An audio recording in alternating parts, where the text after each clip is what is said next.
Esses últimos dias Deus tem falado muito comigo sobre o Jardim do Éden. E quando eu tenho meu tempo a sós com Deus, esses dias, numa madrugada, Deus me chama, eu fui para a sala e comecei a orar e buscar, e vinha na minha mente Jardim, Éden, dinâmica, origem, autoridade, dimensão. E eu falava, Deus, o que o Senhor quer falar comigo? A ler sobre o Éden, e Deus como que ia revelando para mim algumas coisas mais profundas.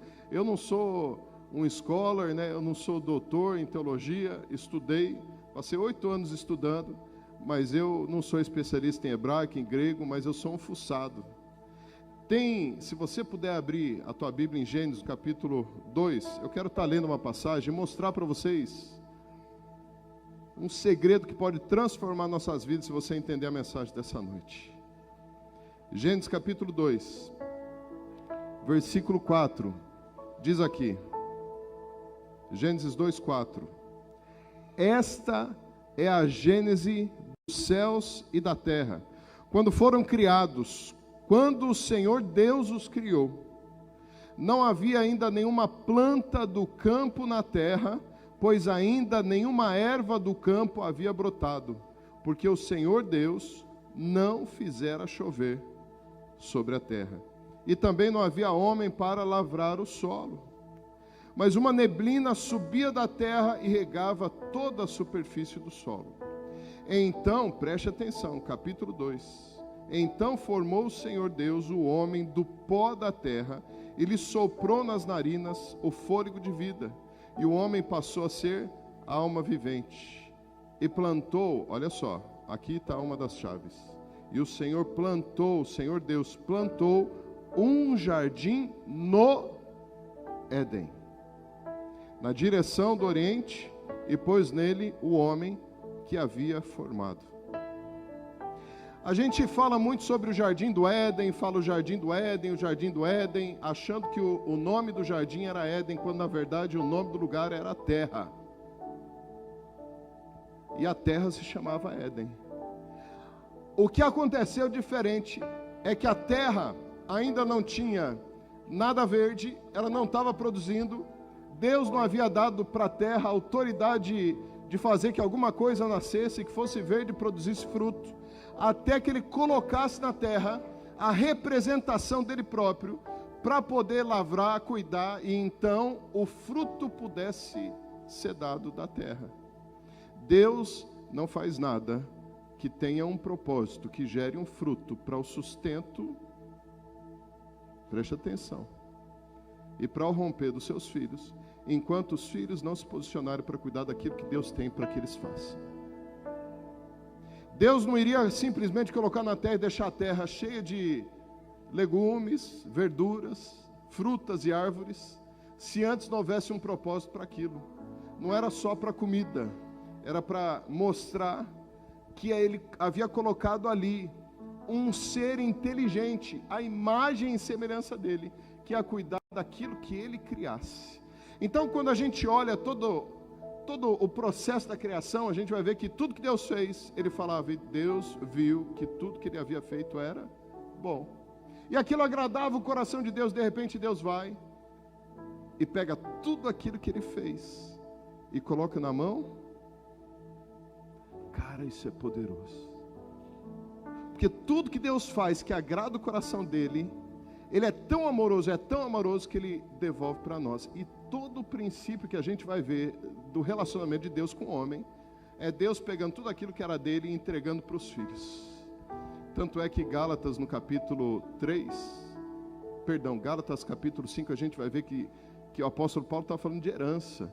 A nossa maturidade para que a gente possa assumir e tomar posse daquilo que é nosso por direito. Tudo que Deus entrega para nós é nosso por herança. E tudo que você pode ver nesse planeta foi dado para mim e para você. Isso é por direito. E sabe o que é melhor de tudo isso? O diabo não tem o direito de nada. Ele está aqui invasivo. Ele está aqui simplesmente tentando destruir a possessão daqueles que são imagem e semelhança de Deus. Agora, quando eu começo a buscar um pouco mais de entendimento sobre o Éden, eu quero pedir para o pessoal da mídia botar uma figura, que é a primeira figura que eu mandei, que é a palavra Éden em hebraico. Olha só, no hebraico a gente lê da esquerda para a direita. Então nós temos aqui, olha, a primeira letra aqui é o Ain, a letra do meio é o Dalet. Preste bem atenção nessa letra. Cadê o Ariel? Tá aí? O teu nome em hebraico tem o Dalet, viu? Preste bem atenção. E a terceira é o Nun. O Dalet é a quarta letra do alfabeto hebraico. E isso tem a ver, quando você conversa com um judeu, ele fala, olha, o Dalet tem a ver com o quarto dia da criação. Foi quando Deus ele criou o sol e a lua, que são aqueles astros que governam o dia e a noite e brilham sobre a criação de Deus para poder trazer luz, ou seja, visão, entendimento daquilo que Deus fez. Então nós vemos aqui o Ain, o Dalet, faltou um I depois do Y, tá, gente? Perdão. É o Ain, o Dalet e o Nun. Olha para vocês terem uma ideia. O Ain quer dizer ver, saber, entender e experimentar. É isso que significa essa primeira letra aqui. Ver, saber, experimentar e entender. A segunda letra, a do meio, que é o Dalet, significa portal para um caminho. Portal para um caminho. A última letra, que a gente lê de cá para cá, é o Nun, significa vida e atividade. Vida e atividade. Quando a gente procura o entendimento do significado do Éden, que não era um jardim, presta atenção, era um portal, que significa o seguinte: portal aberto para uma vida em atividade, com descobertas e experiências no entendimento do que Deus revela. Então olha só a dinâmica da criação de Deus. Depois que ele fez todas as coisas, ele coloca no Éden um jardim. E aquele jardim continha um portal, uma ligação direta para que o homem mantesse relacionamento com o Criador. Deus ele vive numa dimensão diferente da nossa. Inclusive a ciência hoje explica que existem isso é uma teoria, mas está quase provado, que existem cerca de 11 dimensões paralelas. É por isso que a Marvel, né? Por isso que a gente vê esses filmes de super-heróis falando tanto sobre outras dimensões, né? Eles estão investindo bastante nisso, mas a verdade é que quando a gente lê a palavra de Deus, se a gente tiver uma visão um pouco mais científica, a gente vai pensar, puxa,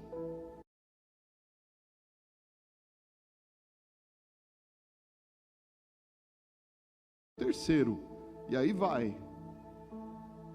Agora, a próxima imagem, preste atenção. Aí, depois que Deus cria esse jardim, ele coloca no jardim o homem que tem esse nome.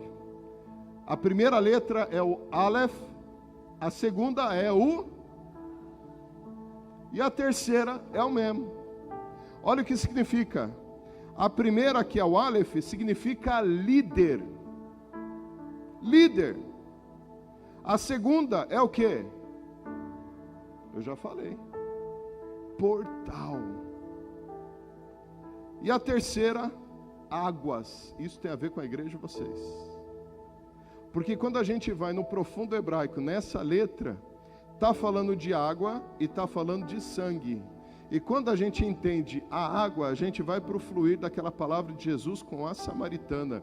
Aquele que me recebe nunca mais terá sede. Na verdade, do centro, do interior dele fluirão rios de água viva e nunca mais terá. Essa era a essência original de Adão.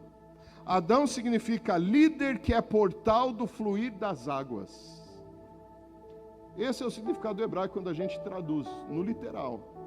Adão significa, olha só, Aleph, líder, o meio, Dalet, portal, e então águas que fluem. Por que eu estou falando tudo isso para vocês? Para vocês entenderem como é que vai ser a mensagem hoje. O tema da mensagem de hoje é Segredos do Éden, voltando para a essência da origem. Essa é a palavra que eu quero derramar sobre a vida de vocês nessa noite. Agora o Éden ele nos dá algumas lições. A primeira lição dela que a gente entende no Éden é que nós não podemos desejar mais do que Deus nos oferece. A gente vê, ontem a gente estava cantando uma música aqui, eu falei, o irmão que estava ministrando aqui o louvor, falou, ele é uma mistura do Fernandinho com David Keelan. Aí ele começou a cantar uma música aqui do David Keelan que me remeteu o que a gente chamava de adoração extravagante, né, dos anos 90, né? Lembra da adoração extravagante, né? A gente achava uma loucura, eu era batistão tradicional. Quando eu via essas coisas, eu falava, isso daqui não é de Deus não, essa bagunça toda, isso aqui não é... Aí o povo chamava de adoração extravagante. E aí quando a gente entra, né, nesse caminho dessa adoração extravagante, era ministrado muita coisa de você ter sede, querer mais de Deus e mais de Deus, e algumas pessoas erravam no conceito de querer mais de Deus, e outras querendo mais daquilo que Deus não ofereceu dele para que elas pudessem ter. Nem tudo que Deus tem, preste atenção, nem tudo que Deus é, e nem tudo que tem a ver com a essência de Deus, nós podemos suportar. Tanto é que a própria face de Deus não é revelada para nós, senão a gente seria consumido. Mas quando a gente vai para a realidade de Gênesis, vamos lá, Gênesis capítulo 3, continua aí, vamos estar lendo, versículo 1. A serpente, mais sagaz do que todos os animais selváticos que o Senhor Deus tinha feito, disse à mulher, é assim que Deus disse, não comereis de toda árvore do jardim?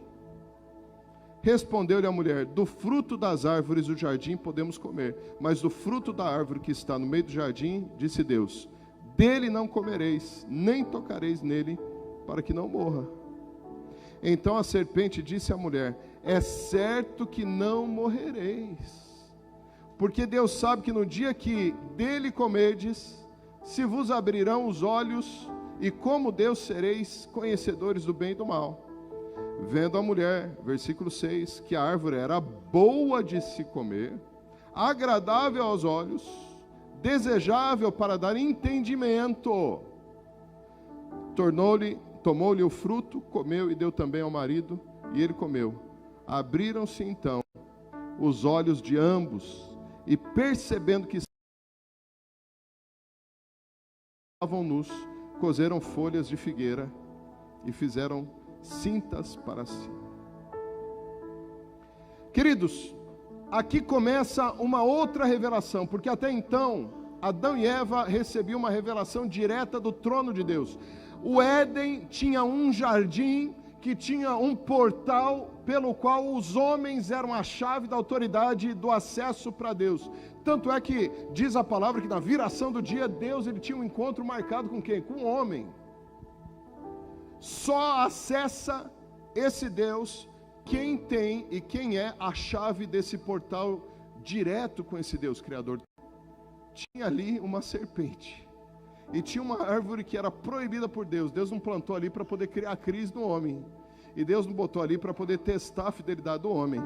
Na verdade, o homem se entregou em busca de alguma coisa que Deus não havia oferecido, que era o conhecimento do bem e do mal. Quando a gente olha, e eu aprendi isso na escola dominical desde pequeno, o povo falava, os professores diziam assim, olha, Eva foi tentada a pecar. Eva pecou, mas Eva não conhecia o pecado. Não havia pecado em Eva. Como o apóstolo Paulo fala que nós somos concebidos no pecado, Eva não foi concebida no pecado, Adão não foi concebido no pecado, eles são os originais. Essa é a palavra. Eles são os primeiros. Eles foram concebidos e criados pela própria mão do Senhor. Eu gosto até de falar, e tem muito teólogo que pode até brigar comigo com isso, que eu falo que nós somos o privilégio da criação de Deus, porque quando a gente vai até o sexto dia, em Gênesis capítulo 1 a gente vai ver que Deus ele cria o homem à imagem e semelhança dele, mas ele cria um homem em espírito, é a nossa essência. É exatamente isso que o pastor Vitor falou aqui, sobre as emoções. O Espírito Santo ele é a expressão do lado emocional de Deus. A gente vai ver o Espírito Santo se contristando, ele se entristecendo, se aborrecendo, ele intercedendo por nós com gemidos inexprimíveis. Esse é o Espírito Santo. Então nós somos criados, a nossa primeira essência é o que? Espiritual. É por isso que quando nós voltamos para Deus, a gente volta para a nossa origem, que é espiritual. Aí quando a gente vai, Deus ele cria tudo, termina, vai para o 6º dia, depois o 7º dia ele... Mas quando você lê na tua Bíblia, lá no capítulo 2, você vai ver que então, depois que Deus descansa, ele fala, agora eu vou descansar. E aí então a narrativa diz que Deus forma o homem. Aí isso vai dar uma discussão enorme. Mas eu gosto de pensar assim, eu gostaria de compartilhar com você o jeito que eu penso. No 7º dia Deus descansa. E aí ele forma o homem, está lá em Gênesis capítulo 2. Mas peraí, mas Deus não terminou toda a criação no 6º dia? Ele não terminou tudo e no 7º ele descansou? Eu gosto de falar que Deus não criou o homem, formou o homem por um trabalho, mas por um prazer. Porque para Deus você não é trabalho, você é hobby. Existia um prazer no coração de Deus quando ele formou você. Muito maior do que qualquer outra coisa que Deus fez. Agora, como é que pode essa mulher? Como é que pode esse homem que não tinha um pecado serem atraídos por alguma coisa que não fazia parte da essência deles? Entenda bem, a primeira coisa que eu quero que você aprenda nessa situação é que mesmo numa atmosfera sobrenatural, porque aquilo ali era sobrenatural, gente, a presença de Deus era densa ali naquele lugar, aquele jardim exalava o perfume desse Jesus que passeava ali junto com Adão. Tudo que a gente pensa, quando a gente pensa nesse jardim que ficava no Éden, a gente pode pensar da coisa mais pura, do relacionamento mais puro, das coisas que não tinham problema. Imagine vocês que tudo ali era do melhor. Por que que Eva foi atrás da bendita da árvore? Se ela não tinha pecado, como é que a gente pode chamar isso de tentação? Porque Eva queria alguma coisa a mais do que o que Deus havia oferecido para ela. Às vezes nós perdemos o fio da meada do propósito, dos planos específicos que Deus tem para nós, porque a gente vai atrás de alguma coisa a mais, com a intenção até boa, mas a intenção boa não revela o propósito. Mesmo que você ache que Deus está revelando alguma coisa para você, mas não foi entregue para você, a tua intenção de buscar alguma coisa que Deus não disse que era para você, pode ser boa, mas o resultado vai ser destruidor, porque nós devemos correr atrás daquilo que Deus nos compartilhou. O que Ele não compartilhou, não cabe a nós ir atrás. Tem muita gente batendo a cabeça. Eu tenho certeza que os pastores aqui dessa casa, às vezes se assentam para aconselhar pessoas, e as pessoas estão perdidas no propósito. Eu não sei o que Deus tem para mim. O que será que Deus tem para mim? Não é não? Você já se pegou? Davi, ele chama a noite de um lugar tenebroso, porque a noite é que a gente é atacado com pensamentos da existência, né? Quem sou eu, na verdade? Para onde que eu vou? E se Deus não existir de verdade, eu vou morrer e vai acabar tudo isso? Se você é ser humano, você já teve essa pergunta na tua mente. Essas perguntas da existência, do propósito da vida. Mas a verdade é que Deus está aqui revelando para você, em todo momento, o específico. E o específico se torna abrangente quando a gente abraça exatamente aquilo que Ele diz para a gente fazer. Mas a gente sempre quer alguma coisa a mais. Não, eu queria fazer isso, eu queria fazer aquele outro. A oferta é tão grande, e no reino de Deus é assim também. Quanto está sendo ofertado e oferecido para você viver? Eu preciso dizer para você que o reino de Deus, no propósito específico, não é uma oferta vasta. É um plano único para cada um de vocês. Assim como a digital na mão de vocês. Eu vou tentar resumir aonde que eu estou querendo chegar. Para de correr atrás das coisas vastas e corra atrás da coisa singular que Deus tem para você. Para de perder tempo tentando buscar chegar num ponto que você acha que Deus vai te levar. E Ele vai te ouvir e vai te usar só quando chegar nesse ponto, enquanto Deus está dizendo que eu tenho para você é muito mais simples do que você está tentando buscar. Para de ficar correndo da complexidade quando Deus tem alguma coisa única e específica para você. Eva, por que você está indo atrás disso? Por que você está indo atrás? Sabe que essa situação aqui, quando a gente continua lendo Gênesis capítulo 3, a gente vai ver que o homem ele perde a essência. Quando ele perde a essência, ele perde o resplendor da própria imagem dele para Deus. O que acontece, gente? Vocês sabem os próximos versículos. Deus, ele vai atrás de Adão e ele sabe que Adão está se escondendo. Ele pergunta a Adão: onde é que você está? E Adão fala: estou aqui, me escondendo. Está se escondendo por quê? Porque a gente está nu. E Deus fala para Adão: quem é que disse para você que você estava nu? Quem foi que disse isso para você? Foi a serpente. Quando isso acontece com Adão, Adão antes enxergava na luz que refletia, ele se enxergava na luz que refletia de Deus para ele. Quando Adão, ele é exposto para uma luz, e quando a gente chama de luz no grego tem a ver com conhecimento. Quando Adão é exposto para uma luz que não é a luz de Deus, Adão perde a visão da imagem própria de quem ele é. Toda vez que a gente se expõe para um conhecimento que não é o conhecimento de Deus sobre nós, nós perdemos a nossa própria identidade. Agora, sabe o que é mais interessante? Quando eu estava orando e falando com Deus sobre isso, eu falei: luz. Deixa eu aqui investigar o que é isso também, no original. O que Deus quer dizer com luz? E aí eu me deparei com uma palavra que chama halal. H-A-L-A-L. Gente, eu não estou aqui tentando dar aula não, viu? Eu estou compartilhando o que Deus falou comigo. Só isso que eu estou fazendo. H-A-L-A-L. Halal. Sabe o que significa halal? Olha que viagem maluca, gente. Halal significa a luz de Deus resplandecida através de nós de volta para Ele. E o halal expressa louvor e adoração para Ele no brilho. Eu falei: tá, Espírito Santo, o que o Senhor quer falar com tudo isso?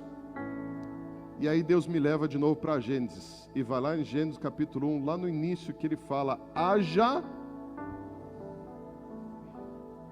E aí quando Deus ele fala para o universo: haja luz, ali ele cria. Mas essa luz não é do universo, essa luz é dele. Porque nada tem luz por si próprio. E quando ele traz luz para o universo, ele gera no universo o que a gente chama de halal. Porque o universo começa a refletir a luz que veio de forma de adoração. Porque assim como o salmista diz: toda a criação louva a Deus. Agora quer ver uma viagem mais doida ainda? Bota aí a próxima imagem. Olha que viagem doida. Olha isso daqui, vocês estão vendo isso daqui? Esses aqui são embriões, mas na verdade é o óvulo que está sendo fecundado. Presta atenção, uma descoberta feita por um grupo de cientistas da Northwestern Medicine, um departamento de investigação médica ligado lá em Chicago, no estado de Illinois. Esses investigadores observaram, isso foi coisa de 6 anos atrás, porque eles conseguiram através de um microscópio nuclear, atômico. Eles observaram que no momento em que o esperma penetra num óvulo, ele libera milhares de milhões de átomos de zinco que emitem luminescência quando observamos com o recurso do microscópio fluorescente. A explosão, aqui os cientistas chamam de faísca de zinco, é equiparável a um espetáculo de fogo de artifício em torno do óvulo, e a dimensão das erupções são diretamente proporcional à sua quantidade e capacidade para se transformar num embrião viável. Mano, olha que viagem. Tudo com Deus tem a ver com luz. O homem perde a visão. Diz a palavra que ele abre os olhos, mas Deus não fez o homem com o olho fechado. Quando o homem abre o olho, ele começa a deixar de enxergar a realidade da luz de Deus e começa a enxergar as trevas do que era apresentado nesse mundo para ele. Os olhos se abriram para um mundo material. É por isso que a palavra de Deus fala muito sobre fé. Fé é a certeza das coisas que nós não vemos com os olhos carnais, mas vemos com os olhos espirituais. Isso tem a ver com brilho, que traz a luz, ou seja, a noção, a sabedoria, o entendimento daquilo que Deus revela para nós com um plano específico. E quando a gente vai desde o início, olha só, esses que estão escuros são óvulos que não foram fecundados. Isso aqui é depois que o esperma entra no óvulo. No inglês eles chamam de fireworks. São fogos de artifício quando é fecundado um óvulo. Isso quer dizer que aquela palavra que os antigos diziam que veio à luz, porque quando o bebê ele sai, né, da mãe, não, ele veio à luz quando ele foi fecundado, porque quando é fecundado, a luz ela se torna halal, porque glorifica de novo ao Criador. Olha a próxima imagem. Olha isso, gente. Sabe o que é isso? É você. Você nasceu de um processo sobrenatural que gerou luz. E Deus te chama de novo para essa origem. Eva perdeu isso. Eva ela foi tentada, não pelo pecado, porque ela não conhecia, mas ela foi tentada pelo desejo de boas intenções. As boas intenções levam a gente para o inferno às vezes. Eu vi uma senhora velhinha uma vez falando, de boa intenção o inferno está cheio. Nós precisamos da intenção correta. Pecado, vou tentar dar uma definição simples para vocês. É tocar em algo que nos faça viver fora do propósito de Deus para nós. Isso é pecado. Às vezes minhas filhas sentam comigo e elas fazem perguntas, aquelas perguntas, né, cabeluda, que você não sabe como é que eu vou responder isso. Por exemplo, quando a gente vai para os 10 mandamentos, o mandamento fala o quê? Não matarás, não é isso que fala? Não matarás. Mas aí nós vamos para a dinâmica do povo de Israel conquistando as terras prometidas. O que eles tinham que fazer? Matar. E tem muito mais coisa. A gente vai ver uma dinâmica de um Jesus quebrando paradigmas que era totalmente contrário ao que o povo judeu acreditava. E eles até chamavam Jesus de herege. É por isso que eles levaram Jesus para a cruz. Mas quando a gente vai no X da questão, a gente começa a entender que o propósito, aquela profundidade, aquele ponto mais profundo do que Deus tem para nós, que nos tira do pecado, não tem a ver com aquele entendimento raso, mas tem a ver com o entendimento profundo que diz que pecado é quando a gente sai fora do propósito específico que Deus tem para nós. Qual é o teu propósito, Manancial? Qual é o plano específico que Deus tem para você? Fica tranquilo, eu vou descer, depois eu subo de novo. Vou dar trabalho ao povo da câmera lá atrás.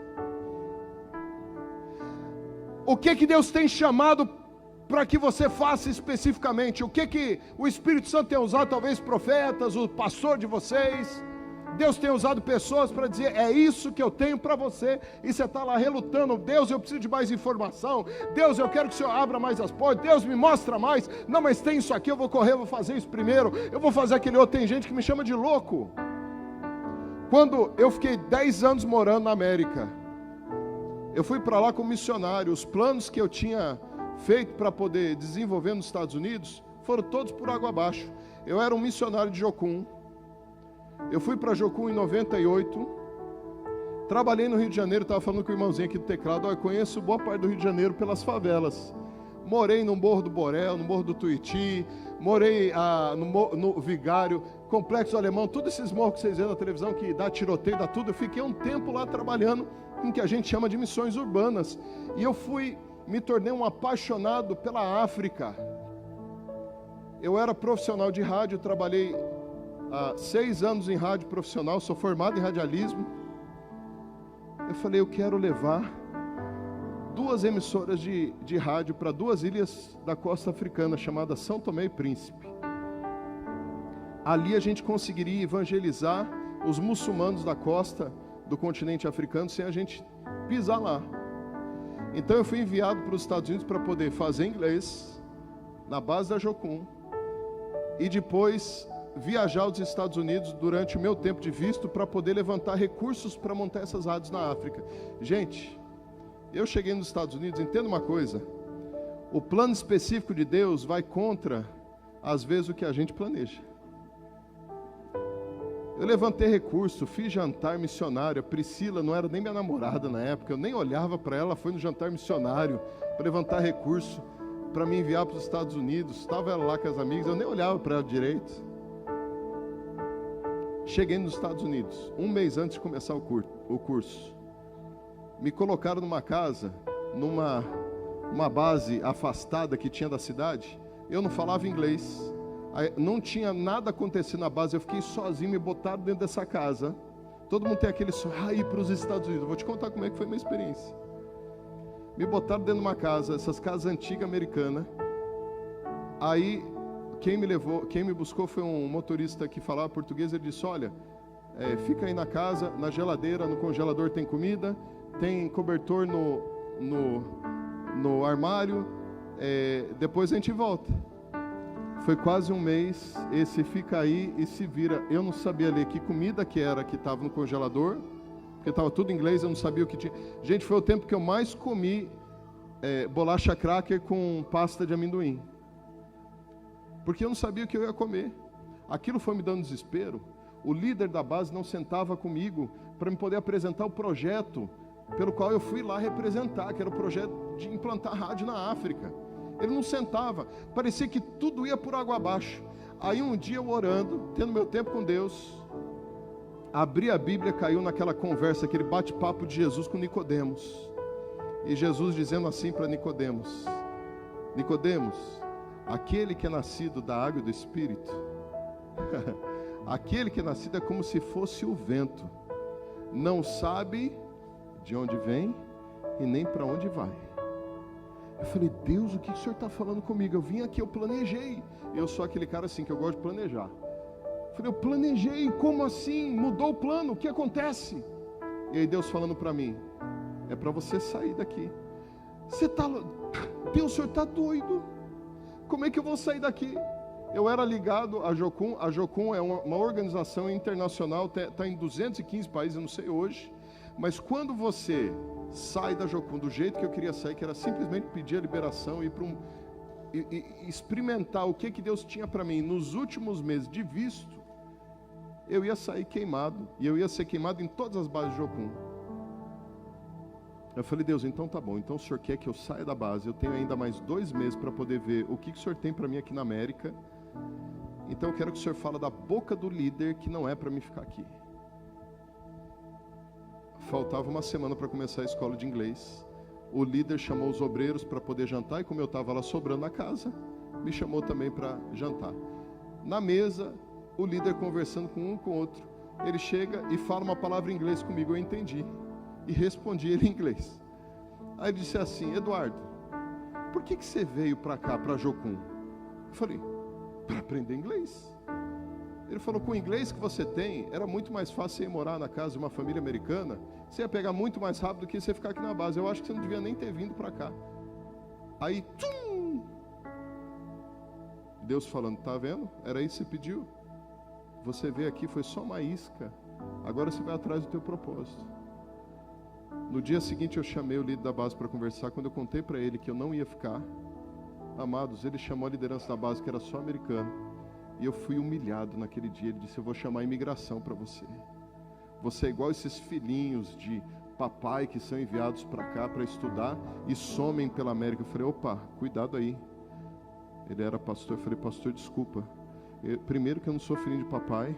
Segundo que eu entrei aqui no país juntando minhas últimas notinhas para poder trocar em dólar. Eu fiz jantar missionário. Eu fiz da tripa ao coração para poder pisar aqui. Do meu lado tinha gente, empresário, sendo negado o visto, e eu que tinha R$900 na minha conta, fui aprovado.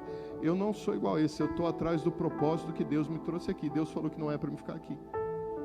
Depois que eu sofri tanto naquela conversa, que eu chorei tanto, esses americanos chegaram, me abraçaram, pediram perdão, me liberaram, e eu peguei um ônibus lá da Virgínia até o Texas, que é hoje minha segunda nação que eu chamo. 2 dias e meio dentro de um ônibus, igual aquele Viação Cometa antiga aqui do Brasil. Você sabe a dureza do banco. Do meu lado tinha um mexicano, gente, que estava um fedor de CC. E eu não falava espanhol. E toda vez que esse homem levantava o braço, eu quase desmaiava. O ônibus parou, fez algumas paradas para poder comprar coisa para comer. Eu fui dar uma de que entendi o que eu ia comprar. Comprei um frango que era tão apimentado que eu passei mal metade da viagem.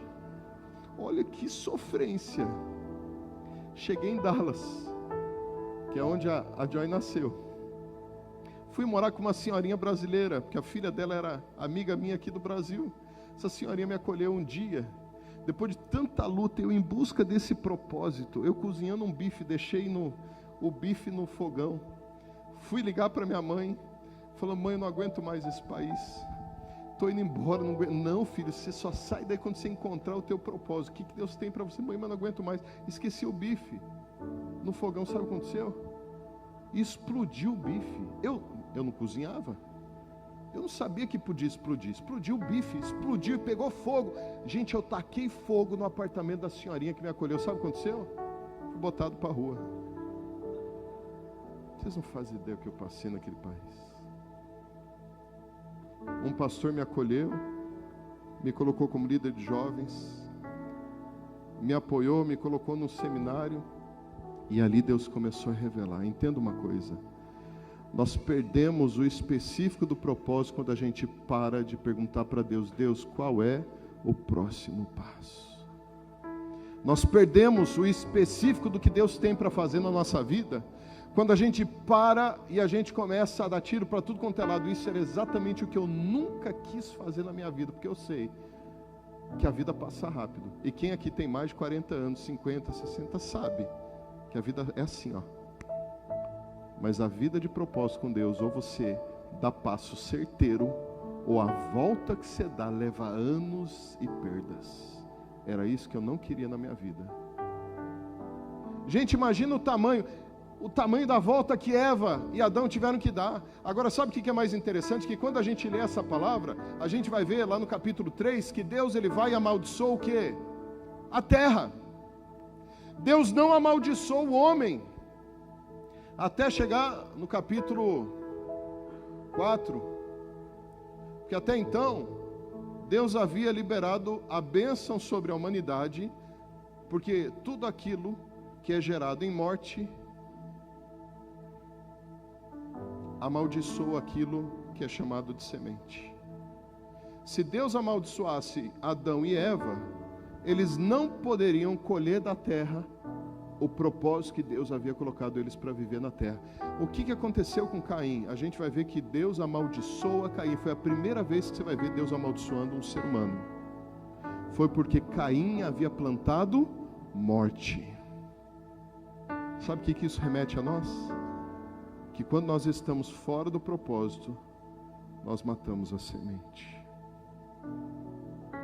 E quando nós matamos a semente, a terra não tem como produzir de volta para nós o fruto do propósito que Deus tem planejado para nós. Sabe aonde que começou o propósito de Deus para a sua vida? Quando o halal de Deus foi exposto na concepção do espermatozoide do teu pai com o óvulo da tua mãe. Ali Deus olhou para você na formação e entregou um DNA de propósito profético para essa terra, através de você.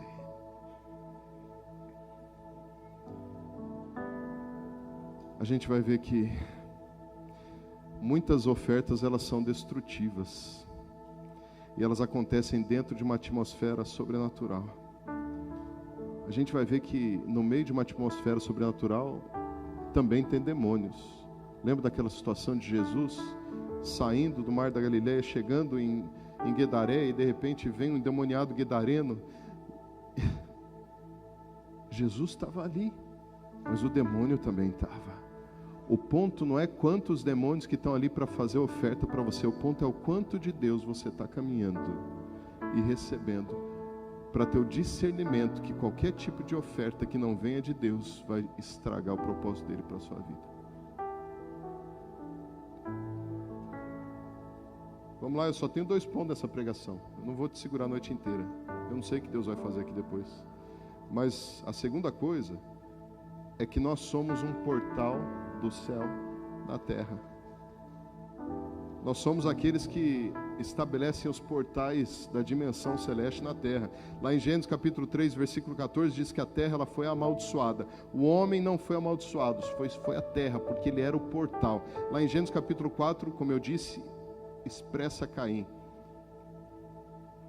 Mas a gente vai ver lá em Romanos, no capítulo 8, versículo 19, que a criação, ela geme pela manifestação dos filhos de Deus. não sei quantos de vocês já assistiram no National Geographic, aqueles programas, né, que mostra o predador e a presa. Quantos de vocês já viram uma cena daquele cervo, né? Coitadinho, está lá com o filhotinho, a mãe está protegendo o filhotinho e está lá a leoa. E de repente a leoa, sem mais nem menos, ela vai e rouba o filhote do cervo e sai correndo. E o cervo não tem como defender. Isso não dá uma revolta? O meio animal é assim, ele é implacável. É um atacando o outro, um comendo o outro. Mas nem sempre foi assim. Porque a terra foi amaldiçoada, mas nós somos chamados para serem aqueles que vão abençoar a terra novamente.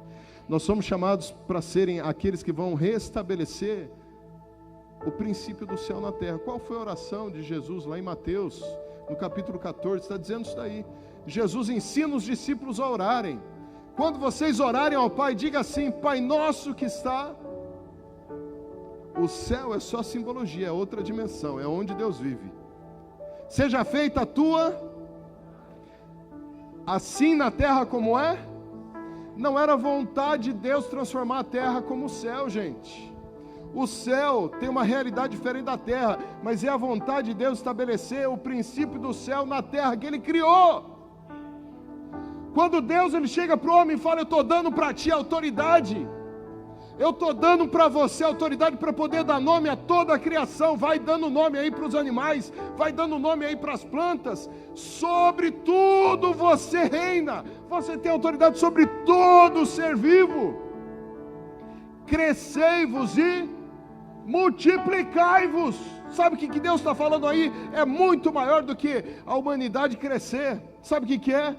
É Deus querendo que os portais do céu na terra pudessem ser espalhados e multiplicados, para que o céu pudesse habitar na terra, igreja.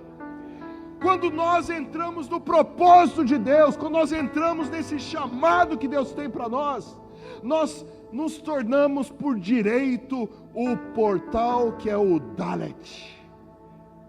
Essa é a essência que você carrega. Você tem um Dalet no meio do teu nome. E esse Dalet é você como portal. Você é aquele que tem a autoridade para poder estabelecer o céu na terra.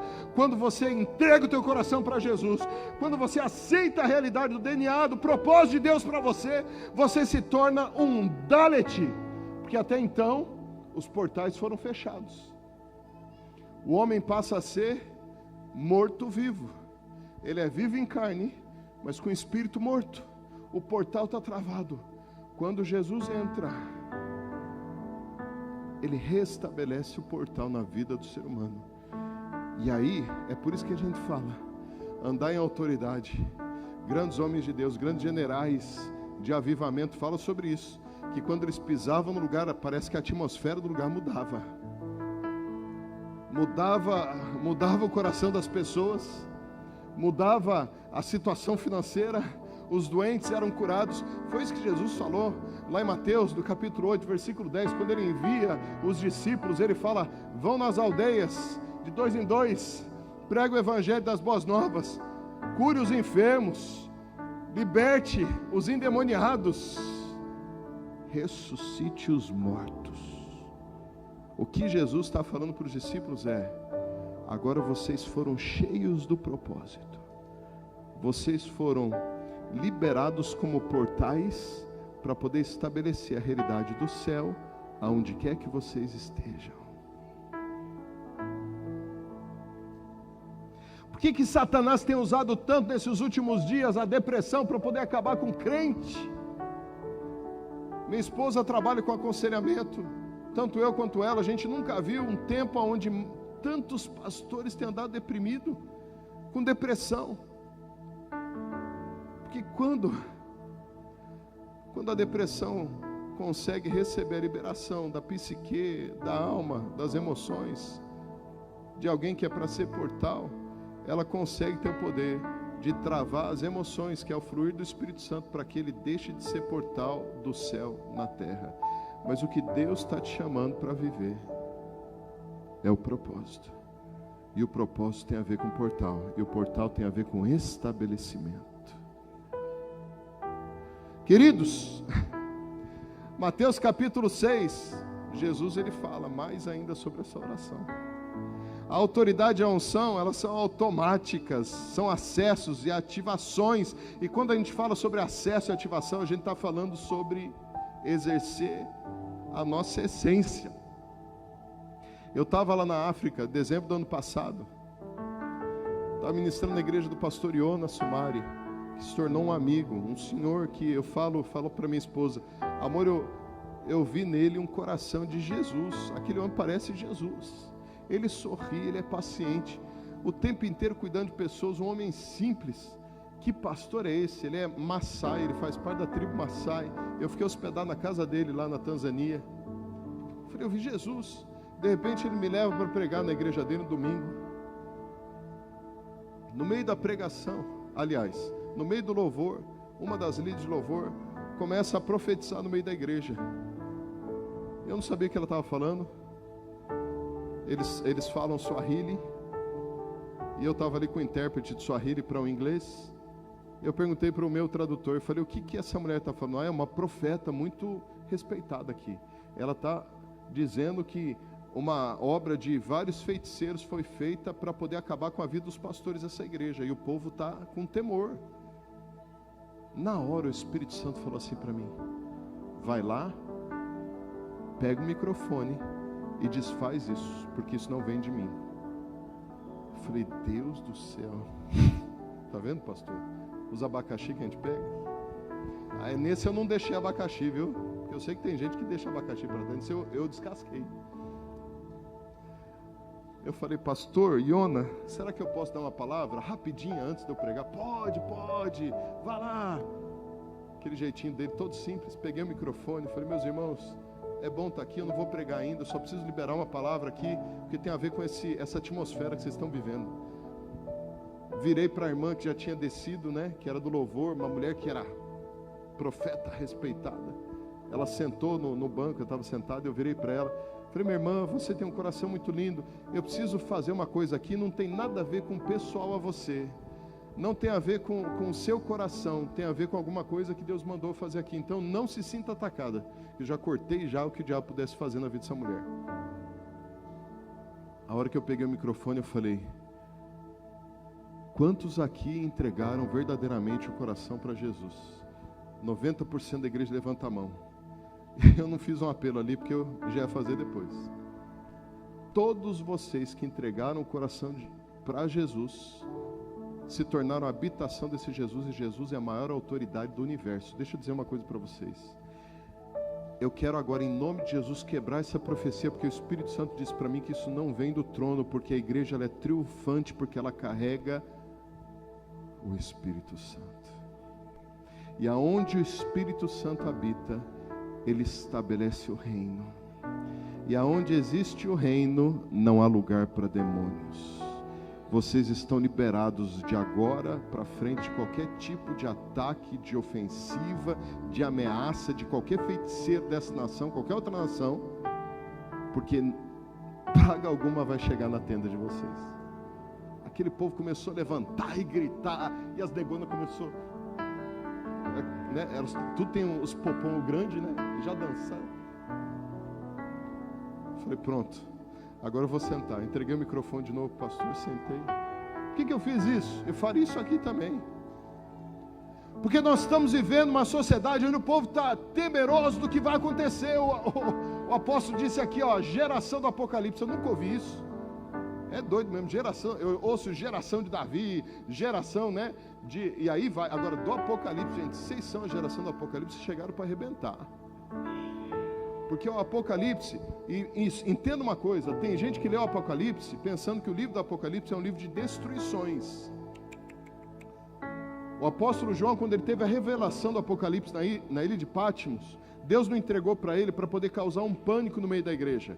Ele entregou para ele para revelar o tamanho do cumprimento da promessa de Deus sobre a vida daqueles que são salvos. O Apocalipse não é para poder revelar a ira de Deus contra mim ou contra você, mas é a revelação do cumprimento da promessa do amor de Cristo por mim e por você. Porque quando você lê o Apocalipse, você entende que você está ali com um plano separado. Não foi essa música que cantaram aqui no final? Falou sobre a promessa. E é interessante que eu começo falando do jardim, que é um portal. E Apocalipse capítulo 22, Deus termina também com outro jardim, trazendo a gente de volta para a essência do propósito, do que nós somos chamados para ser de agora até a eternidade. Nós não fomos chamados para viver uma vida travada, molenga, temerosa, incerta e depressiva. Eu não estou aqui pregando positivismo, eu estou aqui pregando propósito.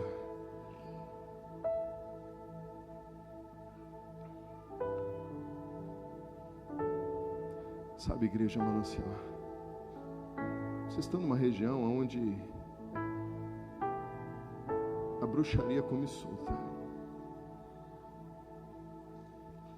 Eu sei de faculdade de bruxaria que é estabelecida aqui nessa região do sul. Vocês não vão pagar um preço alto, vocês vão ganhar um valor alto. Porque entendendo o propósito profético de Deus para vocês aqui, vocês vão quebrar todas as estantes, baluartes e postes que foram estabelecidos das trevas nessa terra, em nome de Jesus. Esse propósito de estabelecer a atmosfera é aquela que quando a gente anda, a gente sai abrindo caminho e despertando outros seres humanos para se tornarem outros portais de Deus na terra. É por isso que Jesus manda a gente pregar as boas novas. É muito mais do que ganhar a pessoa para Jesus. É muito mais do que levar ela para o céu através de Jesus. É despertar mais um portal que será um problema para o exército de Satanás. Porque aonde tem portal do céu, o inferno tem que se dobrar. Mano do céu. Agora sabe o que eu acredito? Que Deus pediu para eu fazer um ato profético doido aqui. Fica de pé.